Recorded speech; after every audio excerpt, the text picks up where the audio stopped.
the master of blockbusters is back, but this Avatar feels a little bit repetitive and a little bit unfocused. So is it still worth going to the cinema and paying the ticket price?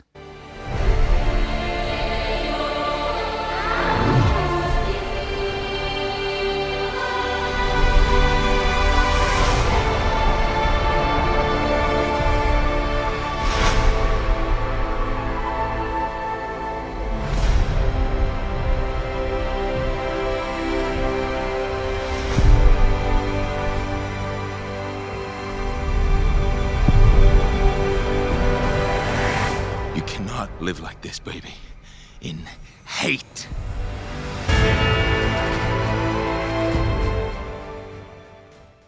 Avatar, Fire and Ash is the third entry in James Cameron's saga, and it is filmed back-to-back with Avatar 2, The Way of the Water. In many ways, this does feel like a continuation of that one, and it shows because it starts right after the ending of the other one. So we return to the reef village of Awatlu, which is home of the Metkaina clan, I believe that's how you pronounce it. And things are not going very well for the Sullys. After the death of their eldest son, Neteyam, the relationship between Neytiri and Jake is a bit strained. You know, they grieve in very different ways. Neytiri turns inward. She is trying to reconnect with her fate, or she relies on her fate and her roots, and she feels displaced. She's missing the forest where she belongs. Jake does the opposite. He slips back into soldier mode. He focuses on tactics and discipline as a way to avoid facing his grief.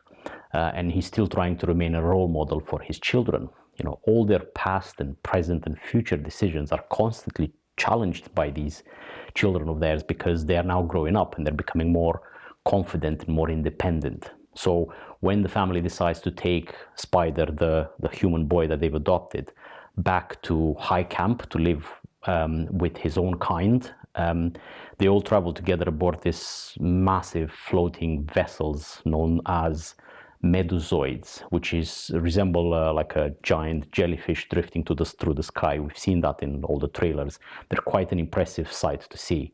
But during this journey, they're attacked by raiders from a violent cult-like clan, which is led by Varang, which is played by Una Chaplin. Some of you may recognize her from Game of Thrones, where she played Talisa Stark. But anyway, this encounter between the merchant convoy and the raiders sets off a domino of events, a chain of events that puts even more pressure on the Sully family, on their mantra of sticking together and never giving up. And it's a very similar type of pressure that we've seen before, especially in the second film. So overall, is this worth the ticket price? I would say yes. Even though it is 3.5 hours, it is a lot of repetition. The film still delivers that amazing spectacle and wonder, visual wonder, when you look at just like you did in the previous two films. It's just beautiful to look at. What it does lack compared to the previous films is narrative focus. Is not as tight in its plot as the previous two, especially not as tight as the first one. So let's talk about the plot. The first 45 minutes were absolutely excellent. They gave me real confidence that this could be one of the stronger entry since the original. The marketing for the film promised a new setting and a new villain, and that is exactly what the opening does. So alongside the problems in the family, the Sully children are now in their late teens, particularly Loak and Kiri. Loak is the son that carries really heavy guilt, to be honest, over his role in his brother's death from part 2. Kiri continues to struggle with this unusual connection that she has with Ewa, the Pandora's living biological network. And that is a strong start when every member of the family is processing grief in a different way. That gives it a good emotional grounding. Now, when this new villain rocks up, Varang, she's this fanatic leader of the Ash clan. I can't remember exactly the name, but this is a group that worships fire above all. This is the only pure thing in this world. The fire came from the mountain, burned our forest. My people cried for help. But Ewa did not come. Their story is interesting, their backstory of the clan. Their land was devastated by a volcanic eruption. So when they called out for Awa, for help, there was no answer. So what they did, they turned against it, they turned against nature and began idolizing fire as the only true power. Now, this is a generally strong concept, and for the first time is new to Pandora, because we see that not all on Pandora is beautiful and exists in harmony with Awa, and not all of the Na'vi people share the same beliefs. So up to this point, I was really hooked by the film and it worked very well. Then around the 45-50 minute mark into the film, the story introduces a massive new development centered on Spider. I will not spoil it here. The boy Spider, as something happens to him that is enormous.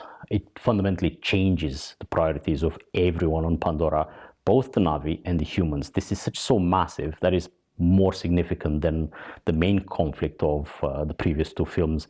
It could easily have been an entire film in itself, to be honest, just based on this massive new revelation.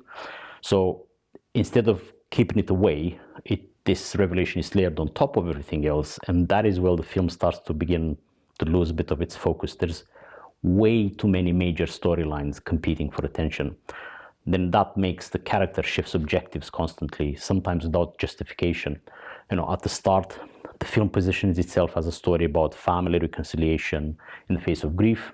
An hour later, that grief is effectively forgotten about in favor of chasing this new revelation that I won't spoil. But villains and secondary characters are forced to abandon their own motivation just to serve this new plot direction. So that makes it distracting and confusing, I felt. Characters just stop behaving in ways that feel natural to them, which just weakens our care, makes us care less for them, to be honest. This issue is noticeable with the villains. So Colonel Quaritch is still here. He's now in full comfortable in his avatar body. And as ever, he's driven by that mission to capture Jake.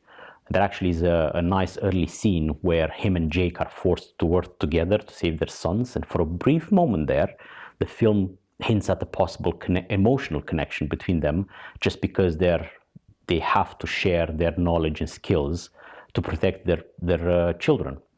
But that idea is quickly dropped. Quaritch then starts making completely random decisions just designed to plug the gaps in the plot rather than actually come from his own personality. It doesn't really behave, or decisions he makes are not really in line with the character's personality. And in the process, he effectively replaces Varang as the primary antagonist. She is just reduced to this stylized, almost like witch-like fanatic with the political and emotional struggles of her clan left in the background somewhere unresolved. So alongside this, the human forces are also villains here and return to the same thing with larger machines, bigger weapons, same resource-driven destruction that we've seen twice now in the previous two films. And I think the trailer somehow and the marketing delivered a different message. Varang was the central baddie, at least from all the marketing, not Quaritch. And I think keeping her as the central villain, a grief-fueled religious leader also, because she's filled by grief too, because of the burning of her land and of her people by the volcanic eruption. So this grief-fueled religious leader is capable of converting other suffering Na'vi. That would have been far more interesting. Jake's presence has historically brought death and destruction everywhere he went in the past two films, and those left behind grieving would have been perfect targets for Varang's ideology of fire. Or imagine Neytiri, who's consumed in this film by loss and anger, and if she finds comfort in the Ash clan, then imagine her turning that rage into fire, and that internal family friction could have led to a much more gripping final, to be honest. Imagine Neytiri joining Varang in her ideology and believing in fire, and how does the rest of the family deal with that? But look, even with this unfocused plot, the film is really, really incredible to look at. On a technical level, this is best of the best. It's top-tier blockbuster filmmaking. Pandora is even more detailed and probably one of the most immersive worlds ever put on screen. And watching the creative artists here and the designers push the medium forward is like, it's a sight to behold. And just for that alone, it is worth going in the cinema to watch this. And then the final act is about an hour or so, and essentially combines in spectacular ways the final battles of the first two films. There is a massive aerial battle between the Banshees and the armored aircraft, same as in Avatar 1, and then another battle on water or inside underwater too, between the skim wings and the armored ships. Again, same as in Avatar 2. It is overwhelming. It's beautiful to look at. It's loud, but it's just stunning to watch. It's something that you can watch and watch again, just to look at how beautiful everything looks and how spectacular everything looks. So if you can look past the incoherent plot, you are in for a very spectacular cinematic experience currently on offer, to be honest. James Cameron remains the king of blockbusters. And this film has all those familiar ingredients. It trades the narrative a little bit. The substance of the narrative is very slim here, and it replaces that with the sheer scale of the battles a bit more than its predecessors. It just forgets what it's supposed to be a little bit, but it's still a very worthwhile trip to the cinema. And I'll see you next time.